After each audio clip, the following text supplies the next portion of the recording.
ఉద్యోగుల జోలికెళ్ళి జగన్ తప్పు చేశాడు. ఏది జీతాలు పెంచి కూడా ఆ తర్వాత పెంచిన జీతం తగ్గించి అది వెనక్కి తీసుకునే ప్రయత్నం చేయడంతో ఎదురైనటువంటి సమస్య.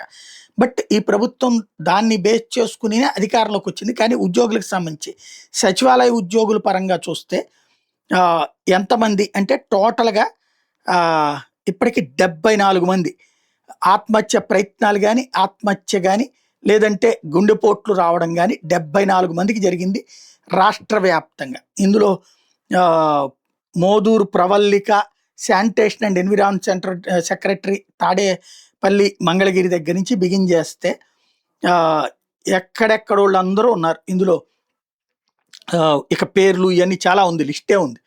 వీళ్ళందరికీ కారణమైనటువంటిది ఏంటయ్యా అంటే వేధింపులు. ప్రభుత్వ ఉద్యోగులు కూడా వేధింపులకు గురవుతున్నారు. ఇదివరకు ఎప్పుడూ లేనటువంటిది పొలిటికల్ గవర్నెన్స్ రావడంతో నానా తెప్పలు పడుతున్నారు. ఇప్పుడు చివరికి ఎట్లయిపోయిందంటే ఇదివరకు టెంపరరీ ఉద్యోగులైన అంటే కాంట్రాక్ట్ అవుట్ సోర్సింగ్ ఉద్యోగులు జోలికి పోయేవాళ్ళు కాదు. ఇప్పుడు వాళ్ళని పీకి పడేస్తున్నారు. మనోళ్ళని పెట్టుకోవాలన్నటువంటి కాన్సెప్ట్. రేషన్ షాపులు ఏమో 50 చేసేసారు, అదొక సమస్య. డీలర్లను కొంతమందిని ఇబ్బంది పెట్టి చేయించారు.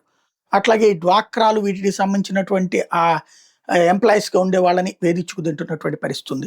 ఇప్పుడు ఇదంతా మనమే చెప్పట్లేదు, సాక్షి వాళ్ళు రాసుకొస్తుంది. ఆప్కాస్ ఉద్యోగులకు మంగళం.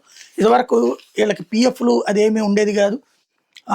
టెంపరరీ ఎంప్లాయీస్కి కాంట్రాక్ట్ అవుట్ సోర్సింగ్ వాళ్ళది ఈ ఆప్కాస్ తీసుకొచ్చి వాళ్ళందరికీ పిఎఫ్ ఈఎస్ఐ సిస్టమ్ పెట్టుకొచ్చారు. తద్వారా వాళ్ళకు కూడా పర్మనెంట్ అనేటటువంటి ఒక తృప్తిని కలిగించారు. ఇప్పుడు అందులో నుంచి ఆప్కాస్ నుంచి తీయడం ఒక ఎత్తు, ఆప్కాస్లోంచి తీసేసి విడివిడిగా పెట్టేసేసి సంక్షేమ శాఖ దగ్గర నుంచి అన్నిట్లో కూడా అవుట్ సోర్సింగ్ ఉద్యోగాలన్నీ బయట వాళ్ళకి ఇచ్చేటటువంటి కార్యక్రమం చేస్తున్నారన్నటువంటి వార్తని రాసుకొచ్చారు. అట్లాగే 10 నెలల నుంచి 10 శాఖల్లో ఉద్యోగులకి 10.5 నెలలకే జీతం రెన్యువల్, ఆ తర్వాత మళ్ళీ అన్నటువంటి రూట్ తీసుకొచ్చారు.